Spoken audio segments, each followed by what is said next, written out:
hérissons, j'espère que vous allez bien et aujourd'hui on se retrouve pour l'update lecture spécial printemps qui regroupera donc toutes mes lectures du mois et d'avril et de mai. Et on va commencer de suite parce qu'on va dire que j'ai pas franchement chômé. Pendant ce mois d'avril, j'ai pu lire Percy Jackson et les héros grecs de Rick Riordan aux éditions Albin Michel dans leur collection Wiz, qui est le dernier hors-sujet qui fait partie entre guillemets du monde de Percy Jackson. Le premier étant Percy Jackson et les dieux grecs.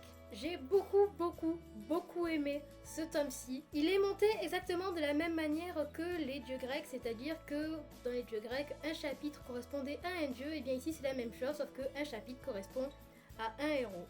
Et ce que j'ai particulièrement aimé, c'est qu'ils n'ont pas mis... Enfin, Rick Riordan, Uncle Rick, comme on l'appelle dans la fanbase, n'a pas mis que des héros masculins, ce qui est parfois un petit peu trop le cas dans d'autres ouvrages.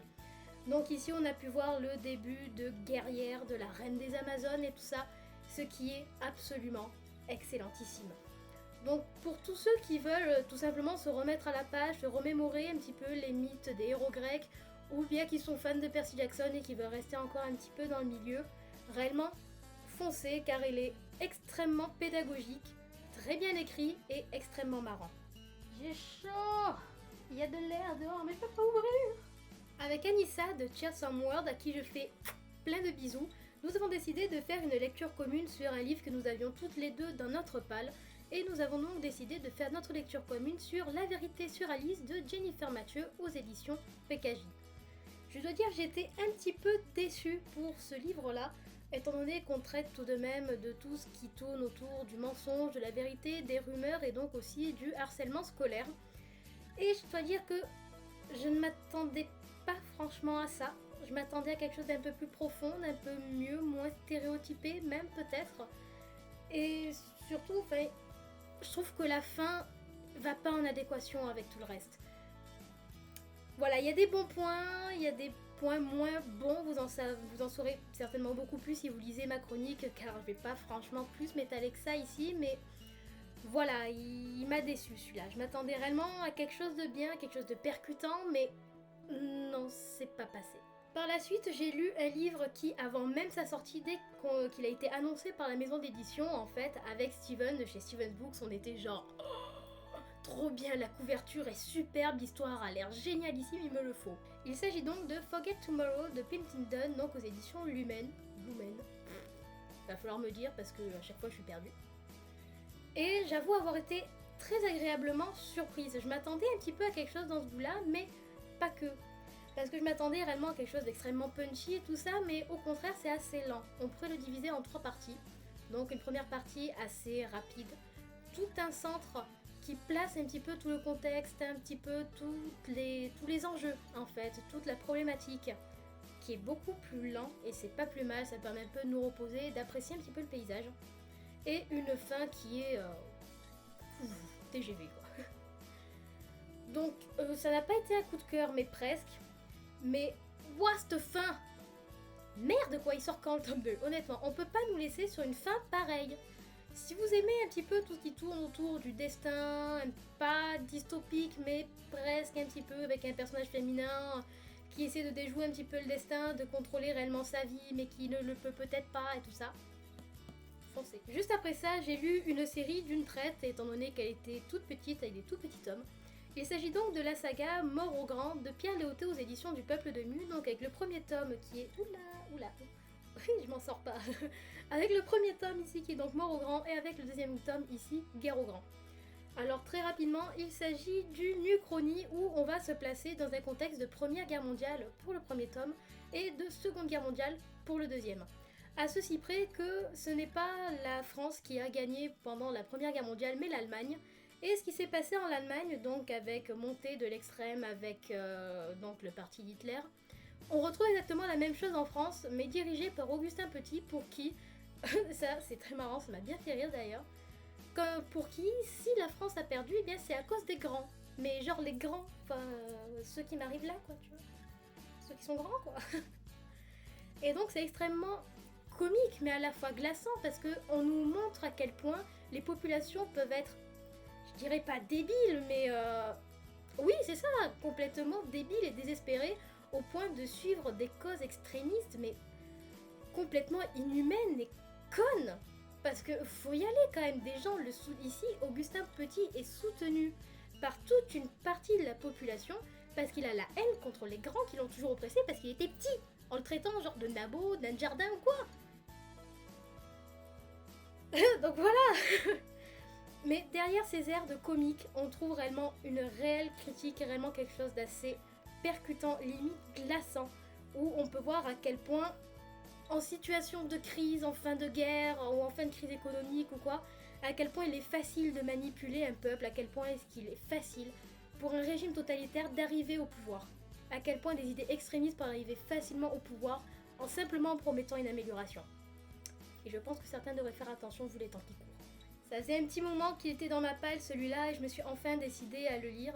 Et il s'agit des âmes croisées donc de Pierre Bottero aux éditions Rajo dans leur collection poche. Et ça a été un coup de cœur, hein, comme presque tous les Bottero d'ailleurs, soit dit en passant. Donc ce tome-là, qu'est-ce que c'est? Il est extrêmement spécial. On le prend lui-même tout seul, ça reste un Bottero classique. Mais ceux qui aiment Bottero, les fans de Bottero, savent que c'était le premier tome d'une saga qui ne verra jamais le jour, tout simplement parce que eh bien, Pierre Bottero a eu son accident de moto, son accident de la route en novembre. Voilà, on se retrouve avec un premier tome, on sait que c'est un premier tome, il y a les indices, il y a tout qui fait qu'on sait que c'est un premier tome, et vu la fin, on sait que c'est un premier tome, et que la suite aurait été juste explosive, mais on ne l'aura tout simplement jamais. Voilà.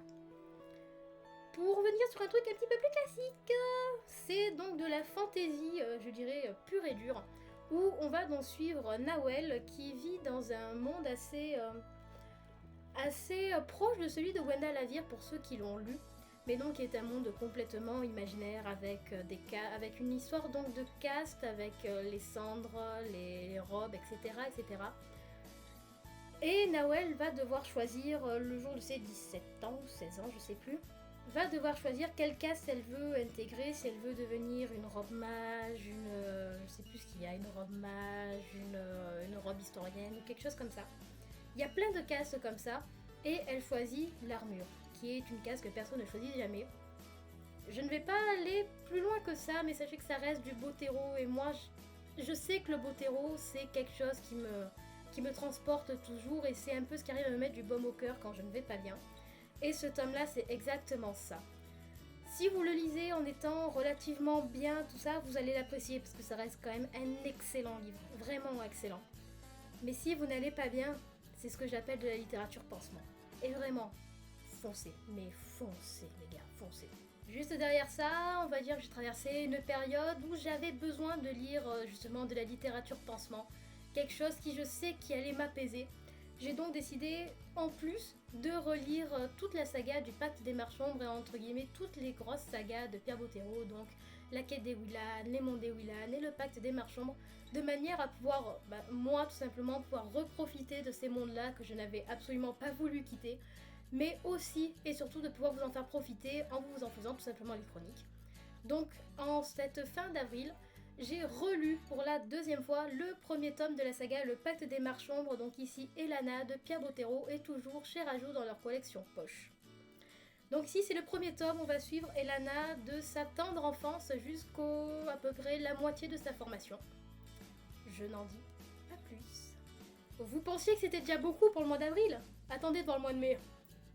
Durant ce mois de mai, j'ai lu énormément de livres.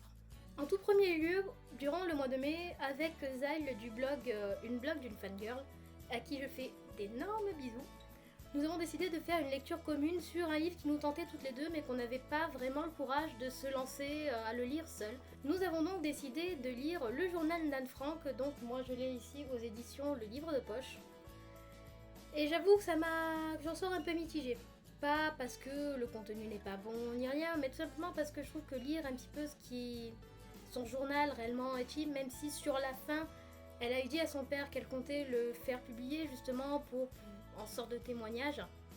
Ça reste quand même son journal intime et moi ça m'a un petit peu dérangée, même si j'étais dévorée de curiosité de savoir un petit peu les conditions de vie que pouvaient avoir les juifs qui se cachaient durant la Seconde Guerre mondiale. Dans l'ensemble, j'ai réellement bien aimé, mais c'est pas vraiment le terme approprié, enfin, voyez ce que je veux dire quoi. Enfin, vu le sujet, dire ouais j'ai adoré ce livre serait méchamment déplacé. On va dire que j'ai apprécié ma lecture, que j'ai été très étonnée et intéressée de ce que j'ai appris. Mais voilà. C'est un classique, c'est quelque chose qu'il faut avoir lu au moins une fois dans sa vie, donc si vous ne l'avez pas encore fait, faites-le. Et vite. Après m'être fait un petit peu taper sur les toits donc par Zyle et une autre de ses amies parce que je n'avais toujours pas lu ce livre-là, je me suis dit bon, lis-le avant de te faire tuer. J'ai donc lu Ne me touche pas, le premier tome de la saga Insaisissable de Tahir et ma fille aux éditions Michel Lafon. Oui, c'est ça, je me suis pas trompée. Et j'étais extrêmement bluffée, mais aussi un petit peu déçue. Voilà, avant que tout le monde me jette la pierre, je préfère expliquer pourquoi. Eh bien, tout simplement, extrêmement étonnée par le style de l'auteur. On m'avait prévenu que c'était un style qui était spécial, extrêmement poétique, et effectivement, ça n'a pas dérogé à la règle. C'est extrêmement beau, c'est extrêmement poétique, c'est extrêmement prenant, très rythmé. Mais derrière, l'histoire est très lente. L'histoire, je l'ai trouvée un petit peu trop lente parfois, avec quelques longueurs dont on aurait pu très facilement se débarrasser. Et tout simplement, même si ça peut paraître un petit peu bizarre de dire ça, mais l'histoire est beaucoup trop centrée sur le personnage principal. Il y a d'autres livres, comme par exemple les Hunger Games ou tout ça, où on n'est absolument pas uniquement centré sur le personnage principal. Là, c'est le cas, et du coup, ça laisse pas la place aux autres personnages, tout simplement de s'épanouir et de pouvoir voir réellement ce que valent les autres personnages. On a Adam, on a Warner, on a Kenji. Ces trois personnages-là, qui je le sens, sont extrêmement importants, notamment Adam et Warner. Ils sont quasiment pas développés parce que Juliette prend toute la place et je trouve ça extrêmement dommage. Je lirai tout de même la suite parce que je pense qu'elle sera bien meilleure que le tome 1, je l'espère en tout cas. Je vous en dirai très vite des nouvelles. Après ça, je ne savais pas trop quoi lire, alors je me vu un tout petit bouquin qui traînait là dans ma palle et qui est de mon auteur favori. J'ai donc décidé de le lire et ça a été un coup de cœur absolument, mais wouhou, magistral, un vrai tsunami. Et il s'agit de Zouk de Pierre Bottero aux éditions Flammarion, donc ici dans leur collection tribale, même si elle n'est plus rangée réellement dans leur collection tribale actuellement. Et ouf, vous voyez là c'est tout petit, il n'y a même pas 150 pages, voilà, il y a 152 pages. Et c'est un des livres les plus éprouvants que j'ai eu à lire. Tout simplement parce qu'on va suivre donc Anouk, une jeune adolescente qui est relativement bien dans sa peau, qui aime ce qu'elle fait, qui est bonne à l'école, qui danse et qui adore ça, mais qui, suite à une mauvaise réflexion, va tomber dans l'anorexie. Mais vraiment. Et on va suivre Anouk dans cette descente aux enfers. Ce fil qu'il y a dans sa tête à se dire « Oui, mais ça va, si je rate un repas, ça peut me faire perdre un petit peu, après je reprends, c'est pas grave. Je perds juste 5 kilos et c'est bon. » Mais elle en perd 5, elle en perd 7, elle en perd 8, au point que ses parents finissent par comprendre qu'il se passe quelque chose, il lui manque des forces, elle fait des malaises. On suit réellement cet enfer qu'est l'anorexie et dont on ne parle pas assez actuellement, alors que pourtant, on sait le nombre de personnes qui en souffrent et on sait que c'est absolument énorme et beaucoup trop. Donc un livre extrêmement éprouvant Pierre Bottero n'a pas peur des mots, n'a pas peur et il ne mâche pas ses mots pour parler et décrire cet enfer-là. Et c'est absolument inouï, et je dis bien inouï, la manière dont il arrive à aussi bien dépeindre ce qui peut se passer dans la tête d'une adolescente. Alors que c'est un homme adulte quand il a écrit ce bouquin-là. Et il arrive à rentrer dans la tête d'une adolescente, mais avec une facilité mais tellement déconcertante que ça en est presque surréaliste. Si vous ne l'avez pas encore lu, je ne peux que vous conseiller de le lire. Et surtout, si vous connaissez quelqu'un qui risque de tomber dans l'anorexie ou qui y est déjà, conseillez-le lui. Vraiment, ça pourrait peut-être lui sauver la vie. Continuons sur une bonne lancée avec un autre coup de cœur venant de notre bon vieux Pierre Bottero. J'ai donc lu le deuxième tome de la saga Le Pacte des Marchands, donc ici Elana l'envol, donc toujours aux éditions Rajo dans leur collection poche. Où ici, on va suivre Elana durant toute la fin de sa formation et qui va mettre un petit peu en place, on a un croisement avec le premier tome de la saga de la quête des Willan. On s'arrête ici, sans trop spoiler, parce que voilà. Le tome s'arrête au moment où Elana croise pour la première fois Willan. C'est un tome réellement coup de cœur pour moi parce que c'est certainement le plus éprouvant et le plus émouvant de toute la saga. Franchement, mais foncez, lisez cette saga, mais vraiment.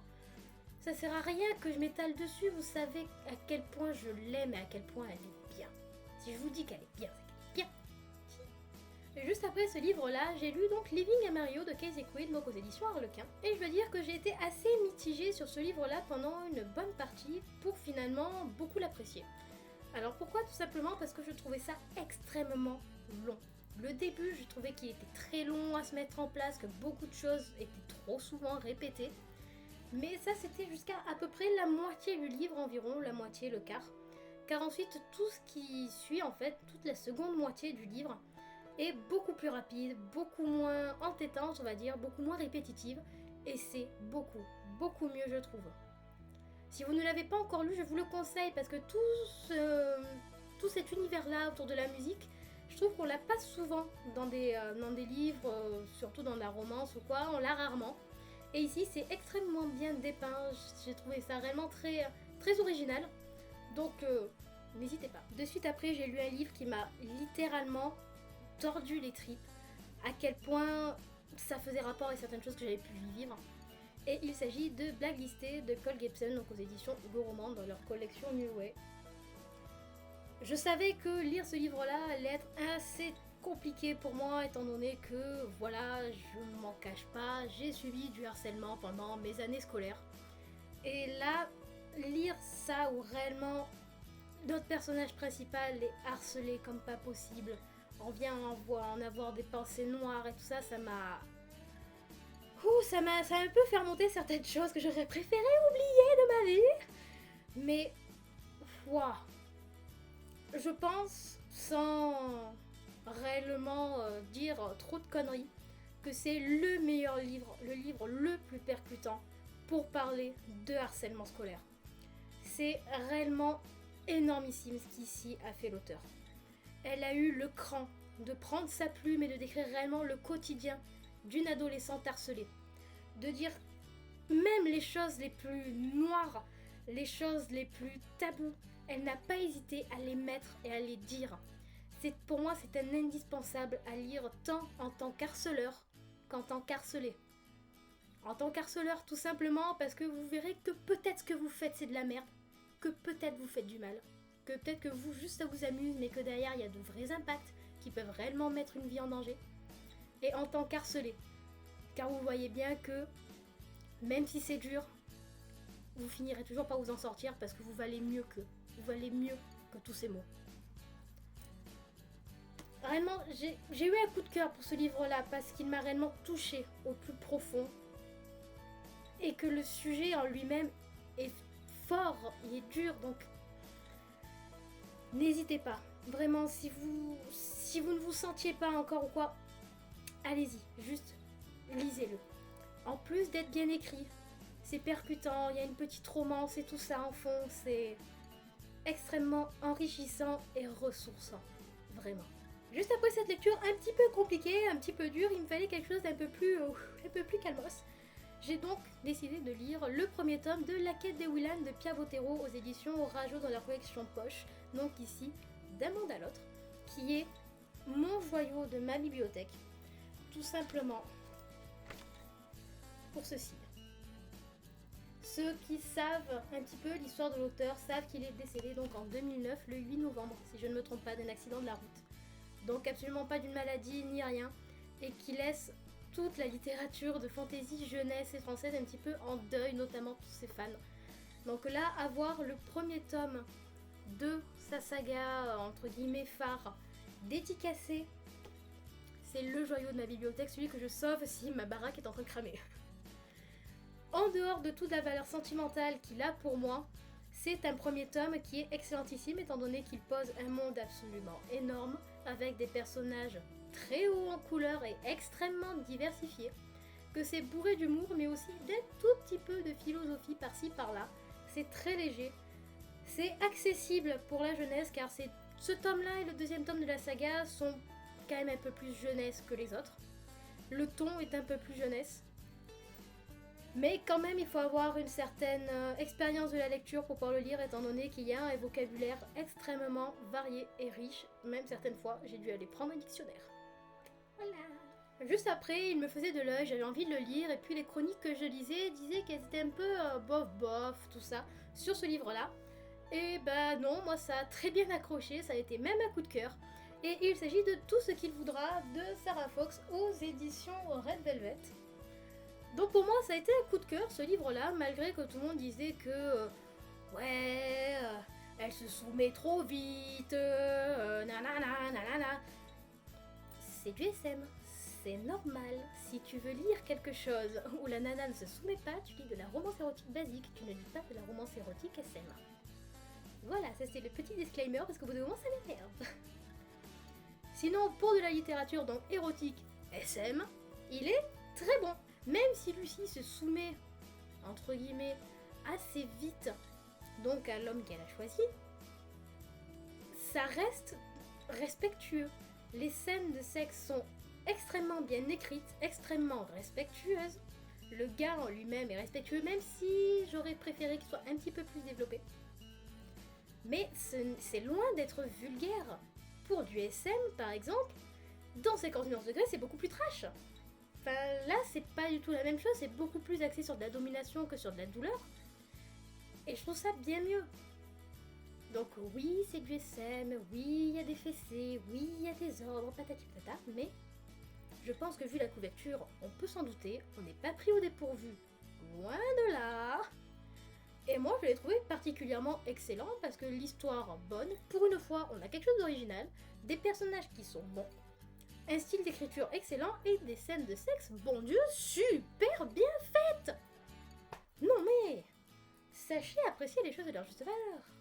Juste après ce livre-là, un petit peu érotique, machin, tout ça, j'ai lu le deuxième tome de la saga La quête des Willan de Pierre Bottero, toujours chez Rajo et toujours dans leur collection poche.